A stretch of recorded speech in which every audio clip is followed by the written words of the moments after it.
កំណាព្យច្បាប់ប្រុសបទព្រហ្មកិច្ចភាគទី8អ្នកស្លូតទៅជាកាចឯអ្នកកាចទៅជាហ៊ានខុងត្រូវ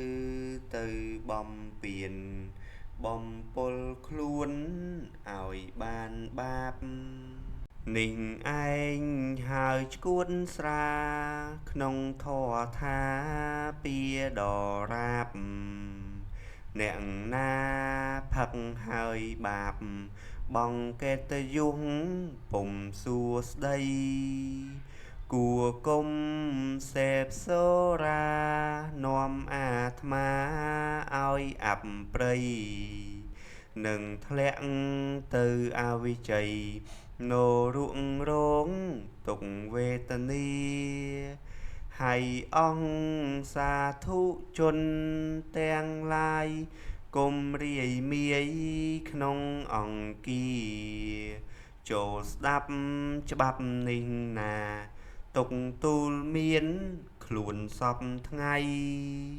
នេះឯងហើយឈួនបីលោកស្រដីក្នុងធម៌ថ្លៃបើអ្នកណាមួយនៃនឹកប្រាថ្នាដោយបំណងលោកចងជាឧបមាឲ្យអ្នកណា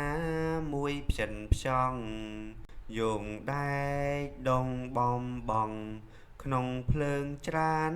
ឆេងច្រាលឆ្អៅបើកាន់ដែកដែរដុតនោះមុតមិនមានក្តៅ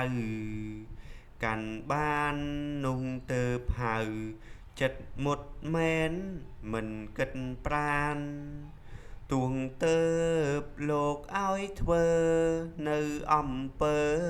ទាំងបីបាន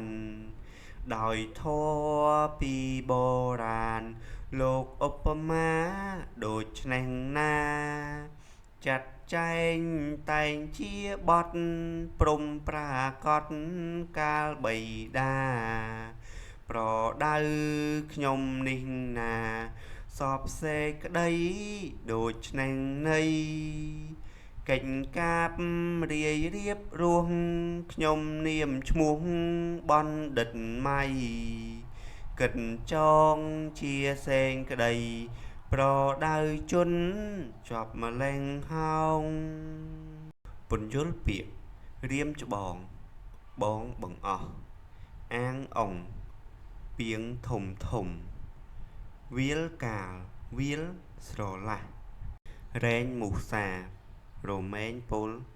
ប្រកាន់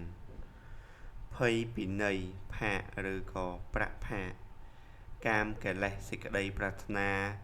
ជាចំណងបត់បានស្រា